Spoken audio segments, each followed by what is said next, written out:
We come together today to deal with an ugly chapter in our nation's history.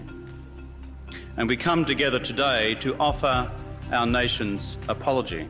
Nearly 7 years ago, Kevin Rudd said sorry to the 500,000 people who spent time in state care as children. We look back with shame that many of these little ones who were entrusted to institutions and foster homes instead were abused physically, humiliated cruelly, violated sexually.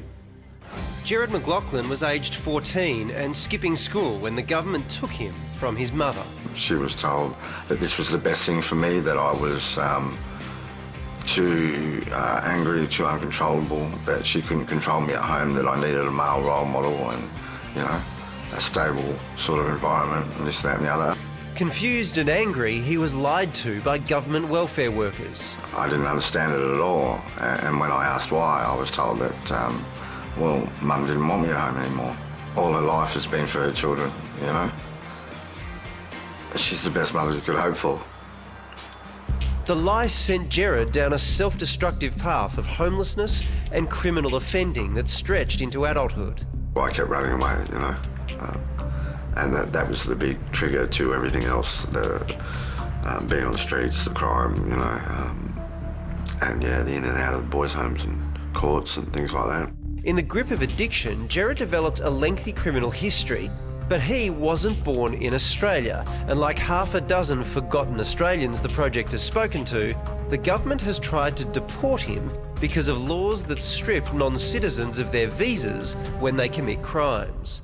Like John Rangi, a father of 5, he's been deported to New Zealand for drug convictions. One of the actual supervisors on the night shift, he used to wake us kids up, but then he would perform acts on us and touch us and threaten us, you know. It's a pretty scary time. I thought that, did this make me into one of them? Did it, was I weird?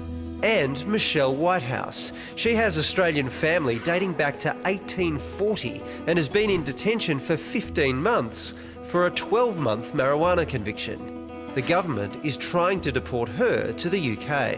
I was in state care for about 7 years.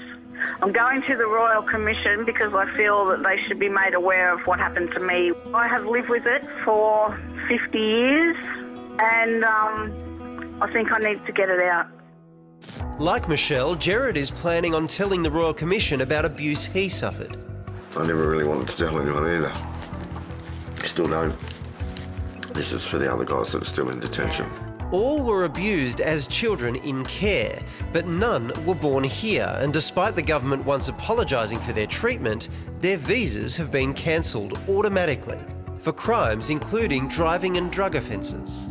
Under our watch, that is the watch of successive governments, they were not only abandoned, but they were abused in many cases, which set off a chain reaction of terrible events, of substance abuse, of offending, and then for a ward of the state who's been here by definition since they were a kid to be deported back to the country of their birth seems to add absolute insult to the injury they've already suffered.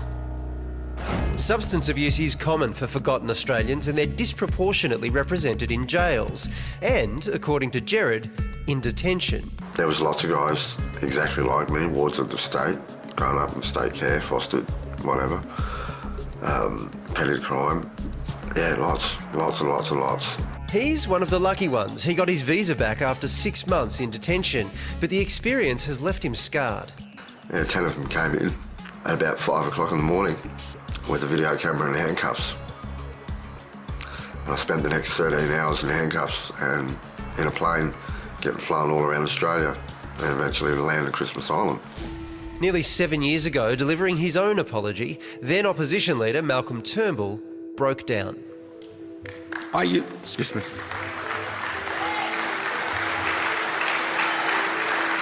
And he urged understanding for forgotten Australians.